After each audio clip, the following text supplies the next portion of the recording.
दिव्य कथा चैनल में आपका स्वागत है। आज हम सुनने जा रहे हैं गुरुवार की व्रत कथा। काशीपुर नगरी में धनपत राय नाम का एक व्यक्ति रहता था। नाम के अनुसार ही भगवान की कृपा से उसके घर में धन और वैभव की कोई कमी नहीं थी।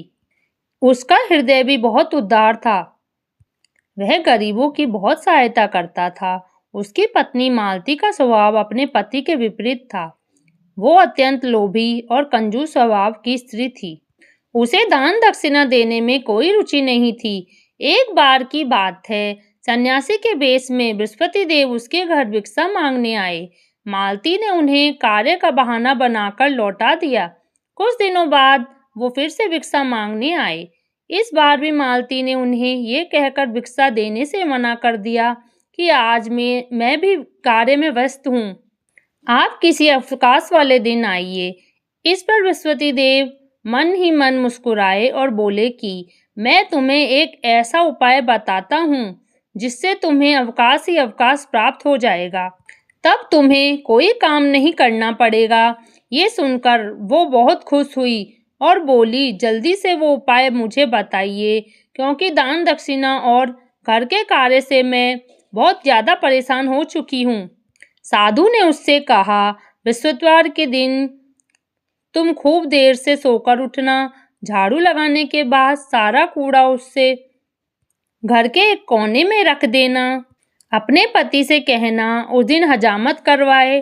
संध्या को अंधेरा होने के बाद दीपक जलाना और उस दिन पीले वस्त्र मत पहनना। यदि तुमने इन सारी बातों का पालन किया तो तुम्हें कोई काम नहीं करना पड़ेगा। अगले बृहस्पतिवार मालती ने ठीक वैसा ही किया जैसा साधु ने उसे बताया था। तीसरा बृहस्पति आते ही उसके ऊपर मुसीबतों का पहाड़ टूट पड़ा। उसके पति के व्यापार में बहुत बड़ा घाटा हुआ। धन के अभाव के कारण सारे नौकर घर छोड़कर चले गए और पूरे घर में दरिद्रता छा गई। काफी दिनों के बाद फिर से साधु धनपत राय के घर पधारे। दरवाजे पर मालती उदास बैठी थी। उन्होंने उससे कहा, भगवान की कृपा से तुम्हें अब अवकाश मिल गया होगा, अतः अब जल्दी से मुझे भिक्षा प्रदान कर दो। उन्हें देखते ही मालती को पूरा मामला समझ में आ गया और वो साधु के चरणों में गिरकर बोली, महाराज मुझे क्षमा करें। मैंने हर बार कार्य का बहाना बनाकर आपको भिक्षा देने से मना कर दिया था। मेरी गलती की वजह से मुझसे बृहस्पति देव इतना रुष्ट हो गए हैं कि आज हम लोग दाने दाने को तरस रहे हैं। मेरे घर की धन संपत्ति और वैभव सब समाप्त हो गया है। आगे उसने कहा, महाराज कृपा आप मुझे कोई ऐसा उपाय बताइए जिससे मेरे घर की स्थिति पहले की भांति हो जाए। मेरे घर का धन वैभव सब लौट आए। साधु ने उसे उठाते हुए कहा, हे देवी, आप मेरे चरणों को छोड़ो और मेरी बात को गंभीरता पूर्वक सुनो। इस स्थिति से तुम्हें बृहस्पति देव ही निकाल सकते हैं। तुम प्रत्येक बृहस्पतिवार को व्रत रखना प्रारंभ कर दो। उस दिन उनकी पूजा के दौरान पीले पुष्पों का प्रयोग करना। बृहस्पतिवार वाले दिन घर के किसी सदस्य को बाल मत काटने देना। सबको अंधेरा होने से पहले ही घर में दीपक जला देना।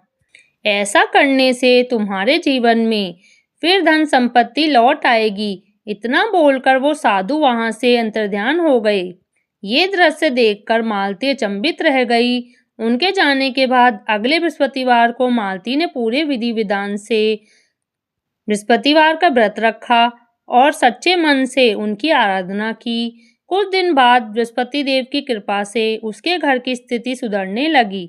धनपत राय का व्यवसाय फिर से फलने फूलने लगा और मालती का परिवार फिर से खुशहाल हो गया।